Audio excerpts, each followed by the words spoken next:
a captive princess. So this is the laughter of the conqueror. This is the satisfaction of the conqueror who has defeated what? Defeated his enemy. Who has kidnapped his enemy's what? Princess. Okay, do you remember last time this comparison? We compare bounded bee to what? To yes, a we did. conqueror. Yeah. Okay. So we can connect between that image and this image, and you can imagine the situation. He is the conqueror now, and this conqueror is what? Is enjoying what? His victory. He's enjoying his victory upon his enemy. Okay, so that's all for this paragraph. We move to Never Wonder. Thank you, Bilal. Never Wonder. Welcome, Victor. We move to Never Wonder to shed light on the industrial situation. Now we are going to shed light on people. We are going to shed light on people in general and Boundary Bees family in particular. يلا ضحى. Yes, doctor. Which page? First page. Sorry, which paragraph? First paragraph.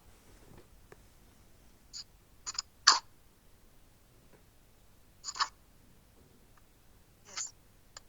Can a job be sent here, boundary by? Asked Mr. Gradgrind. Certainly. No. Never Wonder. Let us strike Never Wonder. Never Wonder. Next chapter. Okay. Let us strike the keynote again before pursuing the tune. Which page, Doctor? 38? I don't know actually, because my book might have different numbering, but it is the beginning of the chapter. Never Wonder, next chapter. Yes. Chapter 8. I wonder. You cannot miss it. Yes. I wonder, Doctor, writing this. Never wonder. What I wonder.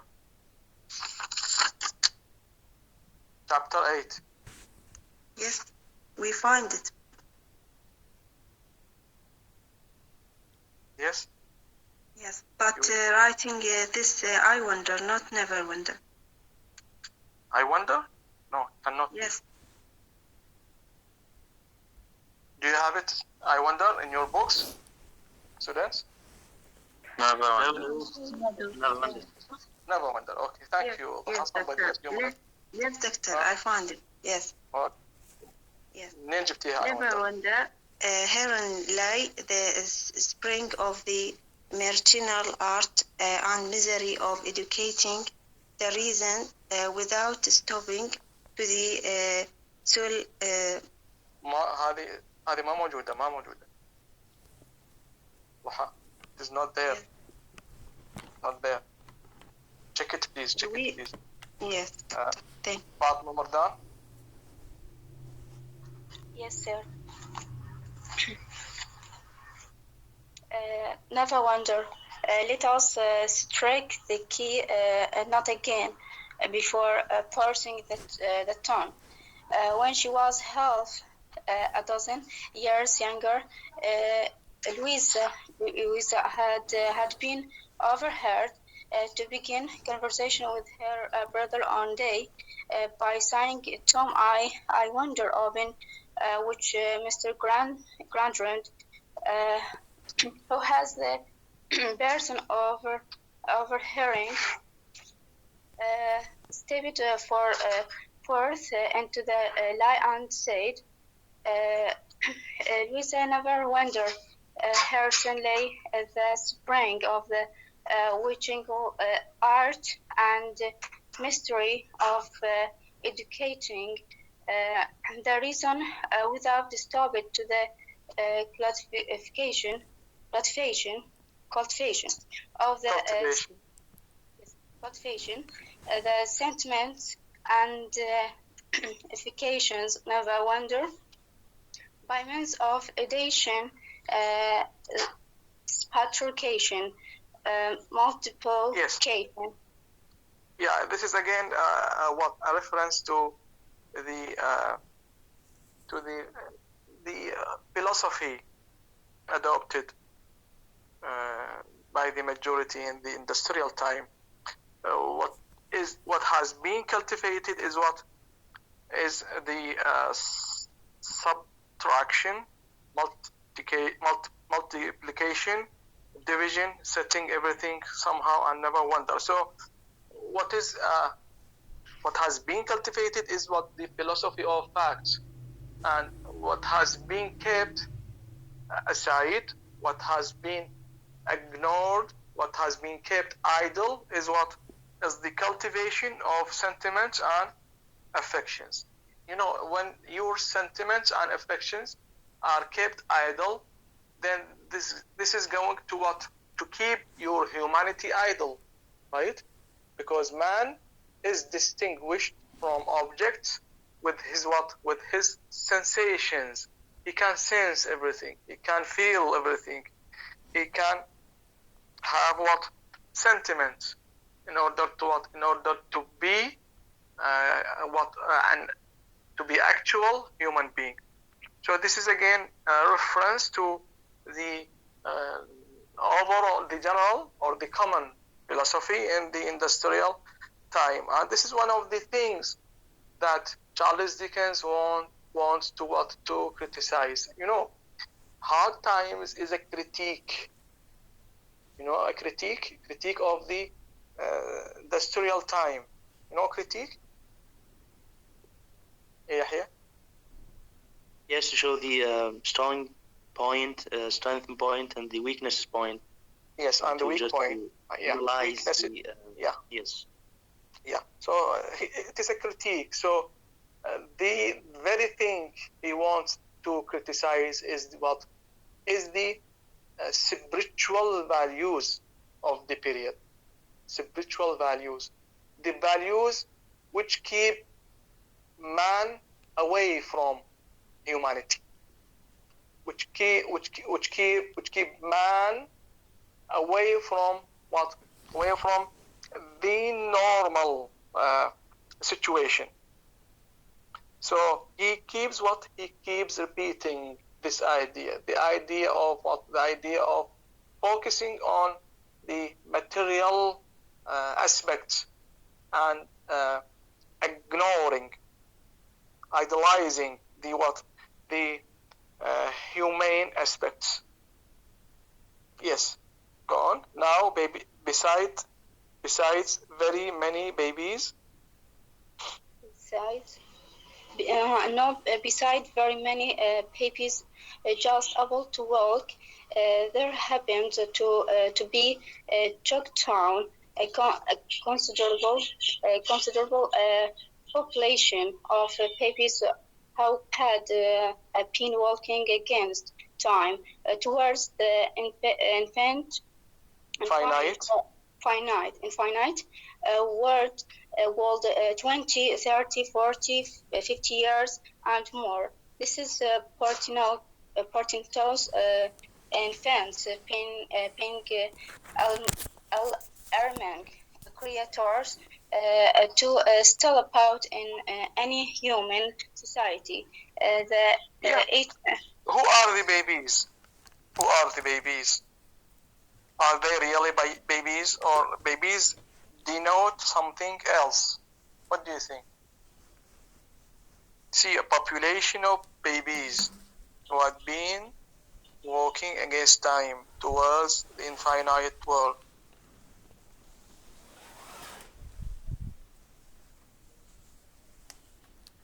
Who are the babies? It is a reference to the people in the industrial time. But why are they called babies? Is there an idea? Yes, tutor.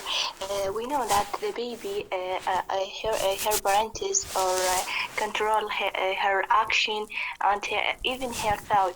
We can say everything to the baby, and he believes in us.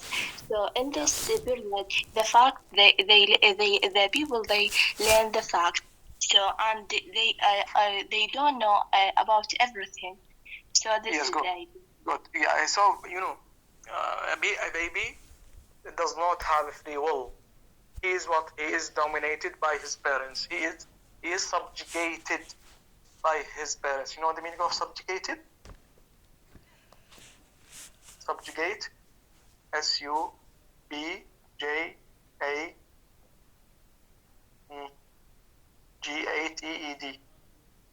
Yahya? Yes, Abbas, father. father. Restricted means Not restricted. so ordered. That means the parents order them, order their babies. To be under command. To be under command. That's To be blind follower. Under command. So people are subjugated under what? Under the will of the machine, under the will of the material philosophy, and they are rush towards the infinite world. Rush, as if they are racing, towards the infinite world. The word of what? The word of money, the word of gain, the word of materialism. So babies are a reference to people in the industrial time who lack free will. Yes. Go to the next page. There was a library in Cooktown.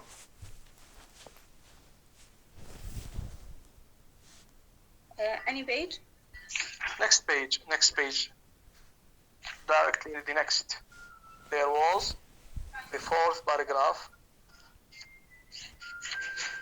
Next page. There was a library in Cooktown to which general access was easy. Yes. There was a library in Cooktown to which general access was easy. Mr. Grant currently tormented his mind about what the people read in this library. A point whereon little reference of tabular statements periodically flow yes, into the howling ocean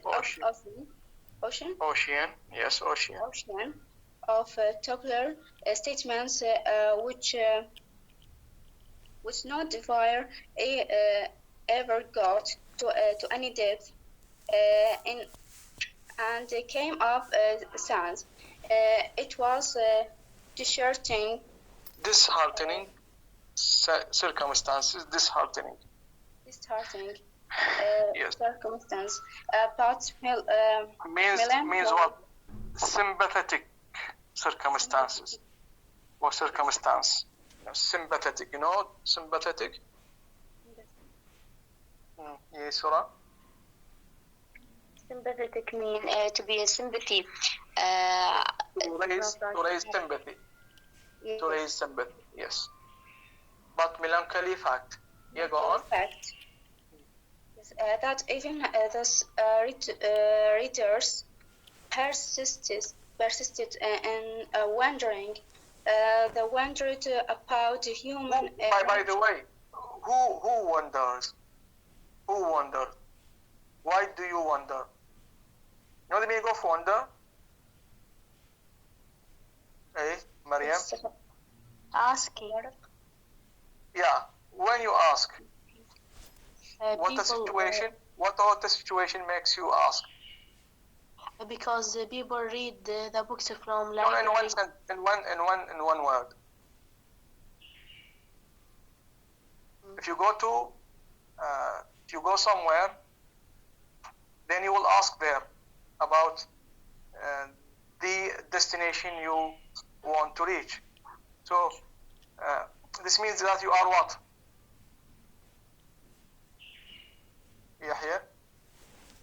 Yes, that means astray or just sad state of confusion and unclear. You are lost.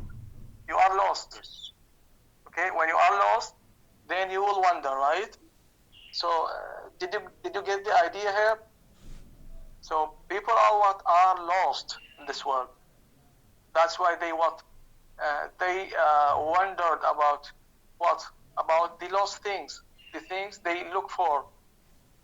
If you continue reading, they wondered about human nature, human passions, human hopes and fears, the struggles, triumphs and defeats, cares and joys and sorrows, the lives and deaths of common men and women. So they search for the very things each normal human being has to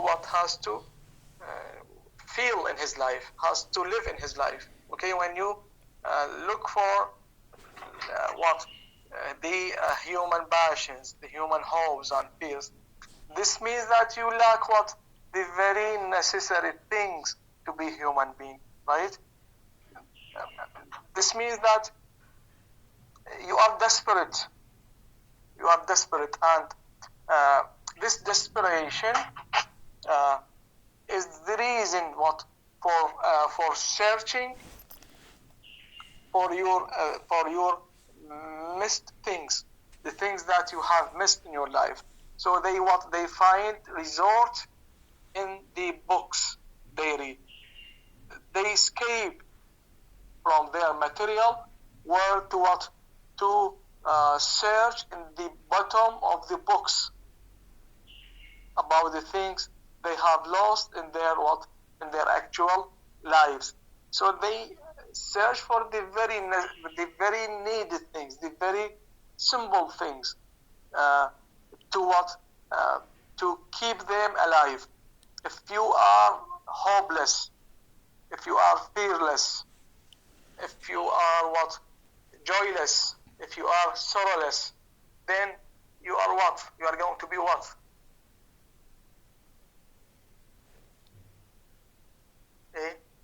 Dora?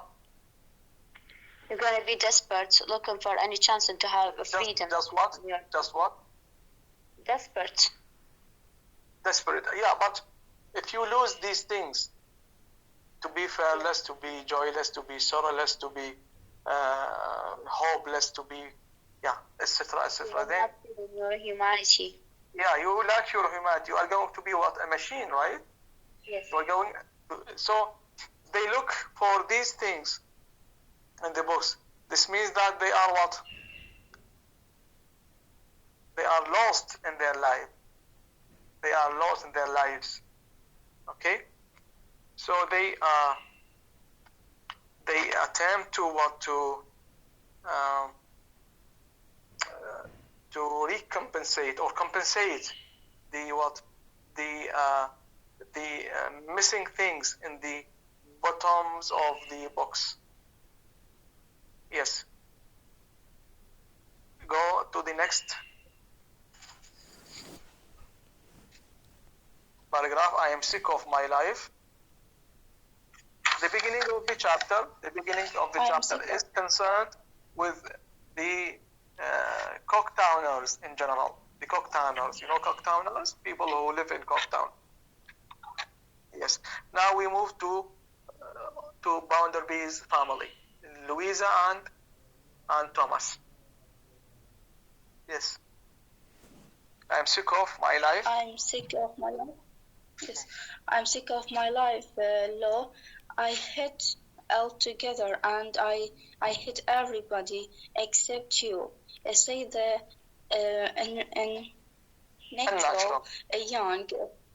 unnatural young Thomas Grand, and the hair cutting camber. It's too light. Yes. You don't hate size. This is very significant. This is a confession said by Thomas, which denotes his miserable situation, which denotes the miserable situation of the young people, of the young generation. Why? Because of what? Because of the system of life they follow. The system which is imposed by their parents, which is imposed by what? By the dominant philosophy, by the serial atmosphere upon people there. So Thomas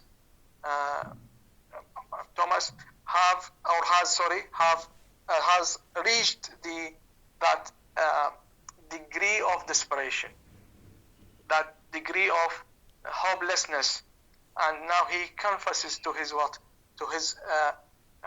sister about his miserable situation. So he hates everything. He hates life, right?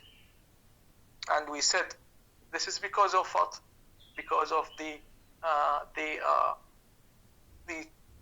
sort of the philosophy imposed by their parents. This philosophy exiles the very needed things to be human being. Exiles what? Imagination. Exiles entertainment. Their childhood is what? Is exiled by what?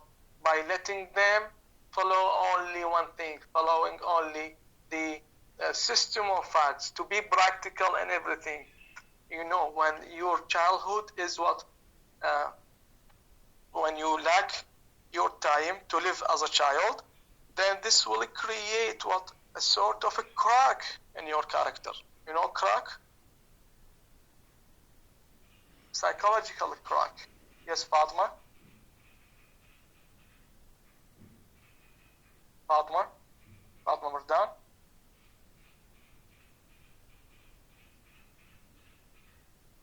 Surah? Yes, يعني نوع من الصدع or صدع. Yes, good. Yes, it is a psychological defect. You know, defect. Yeah. So this will have some consequences in the future. Man should live normally. Man should live his early childhood, his youth normally. One cannot jump over these natural periods in one's life. So Louisa and others, Thomas and others, were not given the chance to live their childhood. They were needed to be practical from early life, from their childhood, and this will not keep them normal. They would suffer because of what? Because of this system which has deprived them of being children. Yes. Go on. Yes. I hate to be obliged. I had to be obliged to kill her job, and she hates me, said Tom mildly. No, she doesn't, Tom, I am sure. She must, said Tom. She must just hate and detest the whole set out of us. They will bother her head off, I think, before they have done with her. Already she is getting as tall as wigs, and as heavy as I am young. Thomas expresses this is sentiment, sitting astride of chair before the Yeah, when your needs, 1 minute, when your needs are suppressed, you know, suppressed. What does mean suppressed?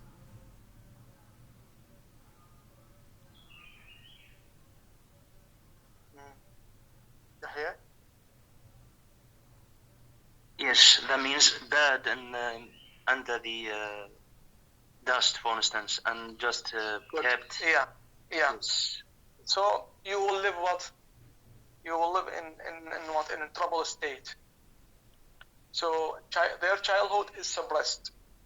Their childhood is suppressed. Even they are not allowed to call each other by the names they like. Sissy or Tom is not allowed to call Sissy, but he is supposed to call her Ju, right? So this is a system which has deprived the children, which has suppressed children. They are not given the chance. They're not given the time to play and enjoy. No, this period in man's life has its circumstances, has its needs. These needs are to be satisfied. The needs of childhood are to be satisfied. Otherwise, you will what? Otherwise, the suppression of the oppression of these needs will bring some troubles in the future, in their early childhood and in the future. And we will see next time. We will see the bad impact, the negative consequences that this sort of philosophy would bring to the children. Now go to 2 paragraphs per word, because Tom said his sister.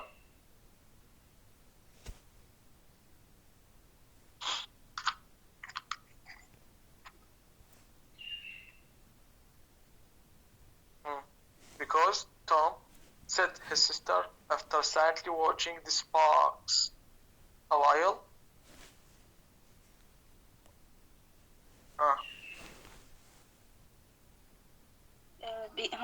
Because Tom said his sister, father silently watching the break a while. As I get older. Yes, go on. I get older and never growing up. I often sit wondering here and think how unfortunate it isn't for me that I can't reconcile. You. Yes. You come home better than I am able to do. I don't know that other girls now. I can't play to you or sing to you. I can't talk to you so as to enlighten your mind, for I never see yes, you see any. Now, they are what they are. I mean, they are not given the chance to live normally. I don't know what other girls know. I can't play to you or sing to you. I can't walk to you. You see now, they all prohibitions. There are some prohibitions. There are some warnings imposed by their parents. They should not They should not exceed them. They should not exceed the lines. They are given some lines they should not exceed. So this sort of suppression gives them no time to live normally. That's why they grow up in a wrong way. They grow up in a wrong way, and this sort of education, this sort of breeding has left a psychological crack. They are now miserable. They are now desperate youths because of what? Because of their early childhood, because of the system of facts they should follow, willingly or unwillingly. They should follow this system of fact. Okay, Now we have what we have an image, and this image is going to be motives. The image of fire. Now she is what? She is sitting before the sparks that come from the fire. Does this fire? Fire.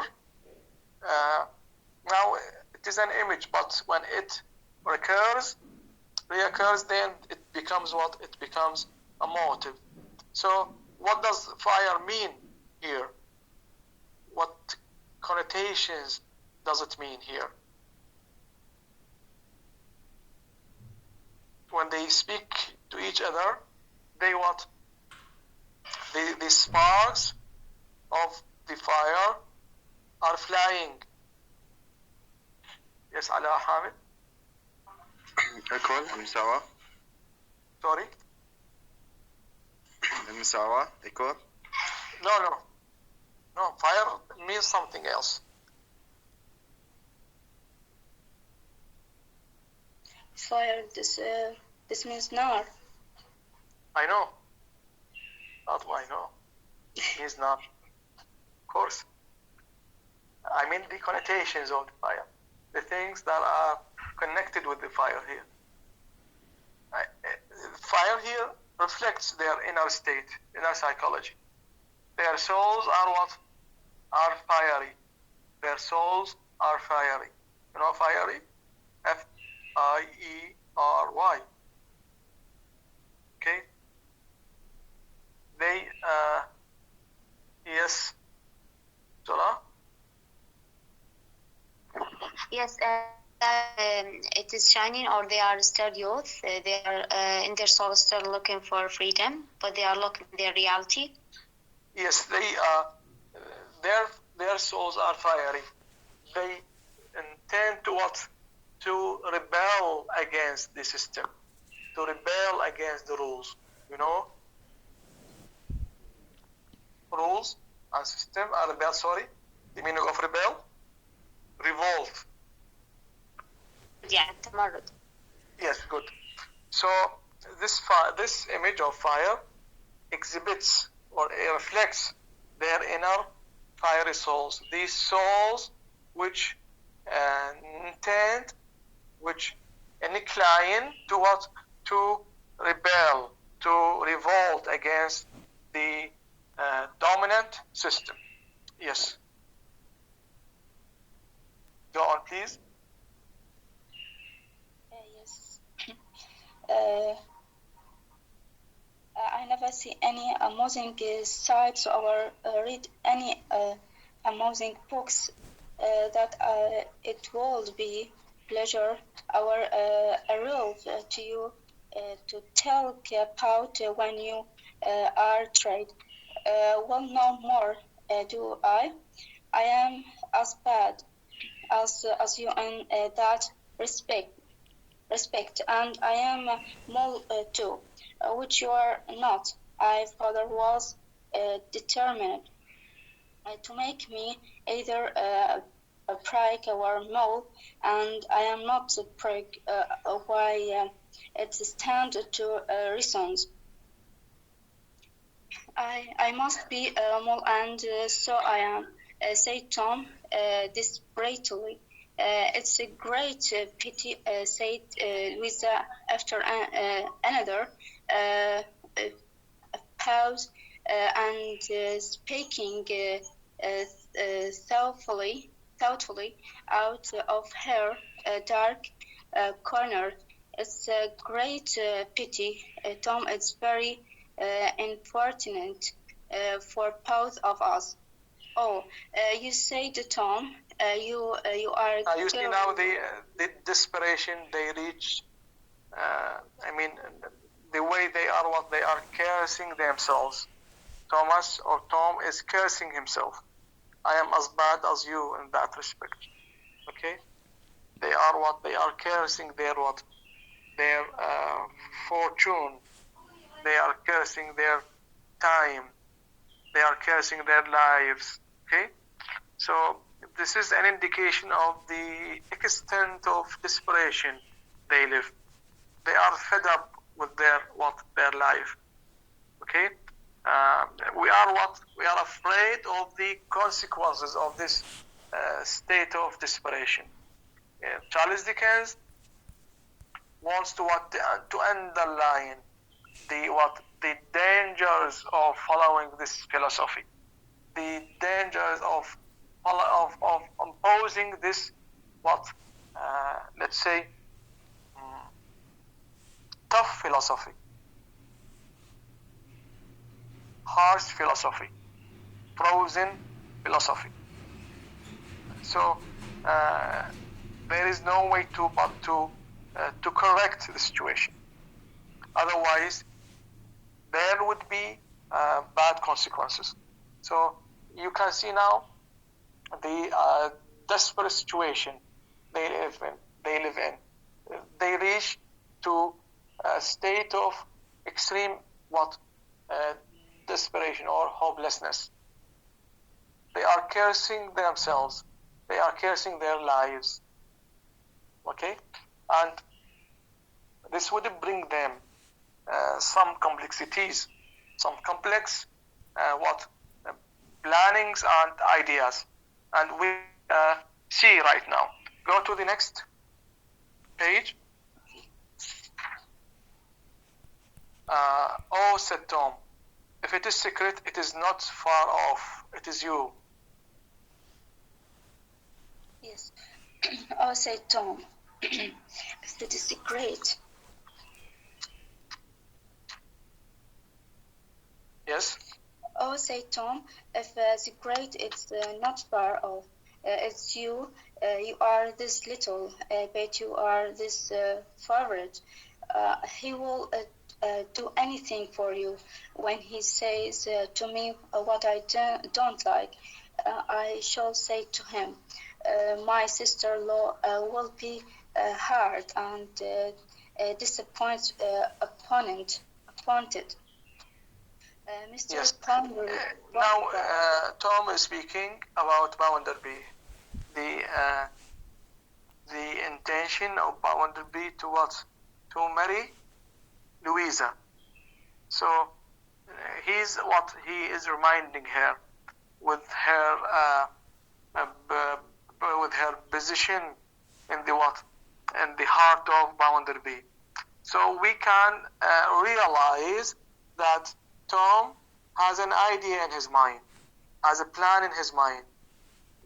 This plan is going to put Louisa as a means by which he can achieve or he can fulfill his intention, all his dreams and intentions. Okay, this is what we warn from.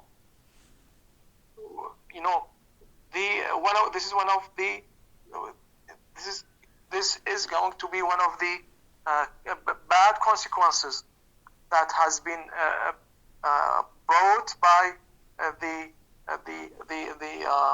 dominant philosophy. The boy or the young Tom is going to be Machiavelli. You know Machiavelli? He's going to be opportunist. You know Machiavelli? What does it mean? It's a philosophy. Yeah, Abbas. Machiavelli, the Italian writer? No, not Machiavellian. Machiavelli, it is a philosophy which tells that the end justifies the means. The end justifies the means. Okay? What does yes, it was written by Machiavelli. Yes, Machiavelli philosophy. Surah? Yes. Yes, مين المستغل يعني أو the one opportunist. Those who that man who makes use of the opportunities, the very opportunities to fulfill his aim. Yes, he will. الغاية تبرر الوسيلة. الغاية تبرر الوسيلة. Okay. Yeah. Yeah. So he now Tom is going to be opportunist. He's going to make use of his sister to what? To fulfill his intention, to fulfill his dreams. Okay? Yes. Go on. Yes, Mr. Poundby, she always used to tell me she was sure you would be easier with me than this. That will prank him about our nothing will. After waiting for some answering remark and getting none, Tom Worley related and to the present time and twined himself 9 round and about the rules of the chair and rambled his head more and more until he suddenly looked up and asked, have you gone to sleep, Lo? No, Tom, I am looking at the fire. Yeah, again, we have the motive of the fire. Okay? Yes. The motive of the fire. I am looking at the fire. Yeah. You seem to find more to look at than ever I could find, said Tom. Another of the advantages, I suppose, of being a girl. Tom inquired his sister slowly, and his chorus. Yeah, you see now you seem to find more to look at it than ever I could find, said Tom.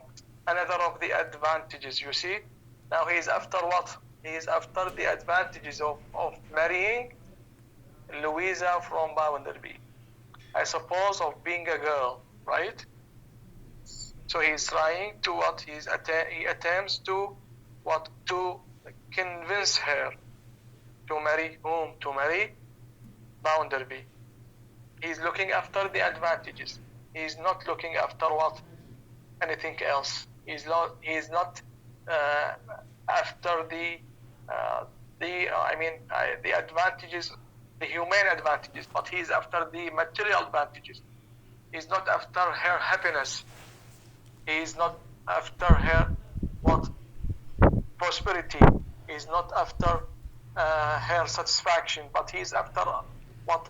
He's after the material gain. He's after wealth. He's after money, because Bounderby is a wealthy man, and marrying Louisa, this is going to bring him some advantages, some material advantages. So he's after these advantages. You see now the way he thinks, the way Tom thinks, the way Thomas plans. Okay, is planning. His intention is away from the very needed things to be a human being, to be faithful, brother, to be compassionate brother. Okay, he is thinking as if Louisa is a tool, is a means by which he can get his own advantages. Yes. We move to the next chapter, Sisi's progress. Now, as you know, that Sisi is a unique character who is set in contrast to other characters, the characters who are in her age, Louisa and Thomas. Sisi is left to live normally. She is left to grow up normally. She is not kept in that prison, the prison which is imposed by the material philosophy, the philosophy of facts. So her response to this philosophy shows that she is what? She's away from the word of facts. She's unable to what? To adapt herself to understand this philosophy, to accept this philosophy, to perceive this philosophy, the philosophy of facts. That's why she is what? She is stumbling in her study. You know the meaning of stumble? What does mean stumble? S-T-U-M-B-L-E. Sarah?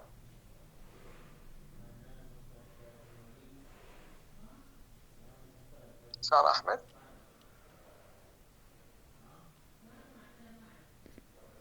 تفضل. دكتور يعني تتعثر أو يعني فد شيء إنه مو جيدة بالدراسة دراسة الحقائق Yeah, she's stumbling in her study. So her failure in the school, in this school of facts, is going to be success in the future. And others' success in the school of facts is going to be what? Failure in the future. You know the idea? Yes, we get it. So Sissy is set against. She's one of what? She's one of the favorite characters to Charles Dickens in the novel. Sissy is one of the favorite characters in the what? She's a model character, a model who's or who needs to be followed. Who needs to be followed? Yeah. So please let us read. Yes. Somebody else? Yes. Yalla Abbas Fadil. 2 pages after the title, page title. Sissy's progress. Yes. Sissy Job had not an easy time of it between Mr. 1 minute. I am almost ashamed. I am almost ashamed. Said Sissy. Reluctance. Where? 2 pages after the title. Page and a half. 1 page and a half. Oh, okay. I am almost ashamed, said Sissy, with reluctance. But today, for instance, Mr. M. Chuckomchild was explaining to us about natural prosperity. National, I think it must have been, observed Louisa. Yes, it was. But isn't it the same? She timidly asked. You had better say national, as he said so, returned Louisa with dry reserve. With her dry reserve, national prosperity, and he said, now this schoolroom is a nation, and in this nation there are 15 millions of money. Isn't this a prosperous nation? Girl number 20, isn't this a prosperous nation? Yes. And This is one of in a thriving state? Yeah, this is one of the questions raised in the class of facts. One of the theories, one of the financial theories about prosperity, the national prosperity.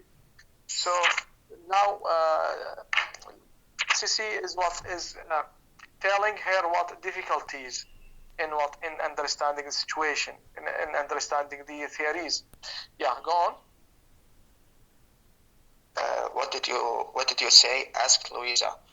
Miss Louisa, I said I didn't know. I thought I couldn't know whether it was a prosperous nation or not, and whether I was in a thriving state or not, unless I knew who had got the money and whether any of it was mine. Yeah, see. But that. Sissy is following her simple thinking. Mistake of your Louisa. Yes, Mr. Lewis, I know schools now. Then Mr. Child said he would try me. Sarah, 1 minute, please. What are you doing? Abbas is reading right now. I'm sorry, Yes. no. So the question is about national prosperity. So there are 50 millions of money, and isn't this prosperous nation? Girl number 20, isn't this prosperous nation? So according to Chuckham Child, prosperity is what is measured in terms of what? In terms of money. This is according the material philosophy. But but Sissy has different view. She is following her own view, her standards. You know the meaning of standards? What does mean standards?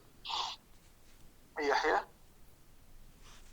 Yes, yardsticks and these Sorry? norms. Yardstick and norms. Norms Yes. and Yes. yes.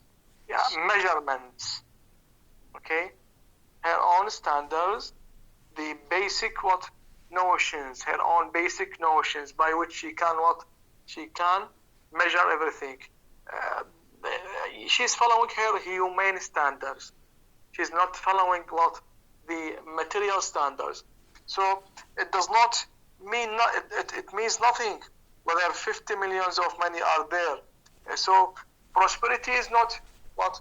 Is not measured in these terms, the terms that are followed by the material philosophy. But she has different what? Her own and her innate what standards? Her humane standards. Her humane standards tell something different. The answer would be different from the what? From the normal answer. The normal answer, which follows what? The standards of the material philosophy.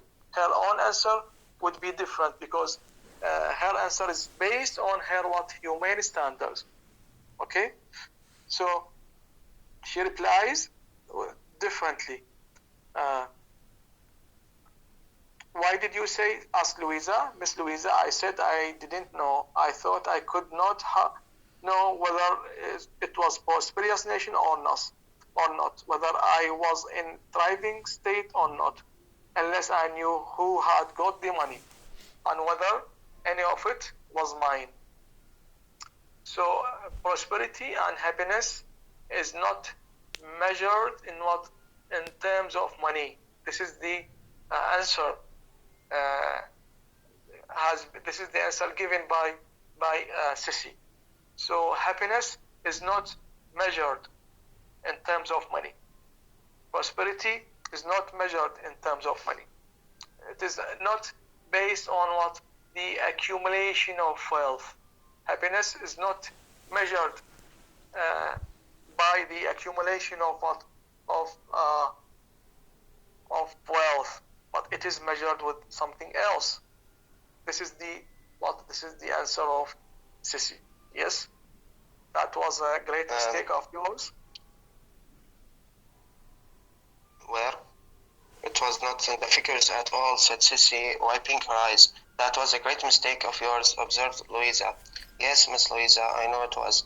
Now then, Mr. M. Chuckenchild said he would try me again, and he said, this is Coolroom is an eminence town, and in it there are 1 million of inhabitants, and only 25 are starved to death in the streets in the course of a year.